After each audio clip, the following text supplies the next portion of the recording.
Hey, trauma survivor. Let's talk about the addiction that a lot of you haven't faced up to yet. What am I talking about? Love addiction. That's right, believe it or not, you can become addicted to the pursuit of romantic love. According to licensed clinical social worker and psychotherapist Sherry Gaba, it's not exactly the same as a chemical addiction to things like drugs and alcohol, but it is an addiction to the behaviors and negative and positive reinforcements that you get through romantic love. So what does a love addiction look like in trauma survivors who are pursuing some sense of connection in these romantic relationships? Well, it can look like chasing the unattainable relationship, going after partners that you know can never fully commit because it keeps you in that state of pursuit and adrenaline and endorphins. It can also look like a codependent relationship, a total lack of identity, sacrificing yourself on the altar of love because you think this connection is what is going to save you.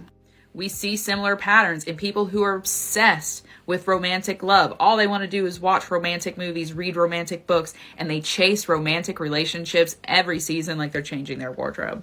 But there can be super, super, super dangerous, unhealthy sides to it too, like an obsession with a relationship or a person that interferes with mental health, with daily life, and creates some dangerous circumstances. You can also see people linking their self-esteem to love. If I don't have a partner, then I must not be lovable. I must not be beautiful. I must not be worthy. And saddest of all, you see a huge fear of rejection or abandonment in people who keep pursuing this one romantic partner, their fairy tale happy ever after, no matter what. It's thought that there are two main causes of this love addiction.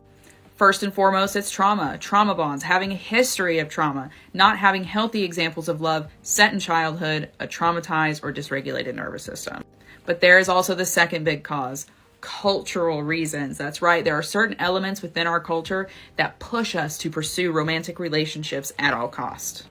And don't laugh it off. Even though it's not yet in the DSM-5, this romantic love addiction is nothing to laugh about. People who fall into the trap of this addiction can find themselves engaging in obsessive behaviors like stalking, which escalate over time and become more dangerous. They can also find themselves losing interest in things they once loved, losing employment, isolating themselves from friends and family, and worse. If you want to pull yourself out of the trap of love addiction, then it has to start with self-love. You have to learn how to love yourself, respect yourself, celebrate yourself enough not to lose yourself in someone else, to know that you will never find your true version of happiness inside of someone else. They can only be an accessory to the happiness you find inside. If you think you're suffering from love addiction, then go and get help. Reach out, talk to people, and most importantly, elevate your standard of self and the standard of people that you have around you. Follow for more.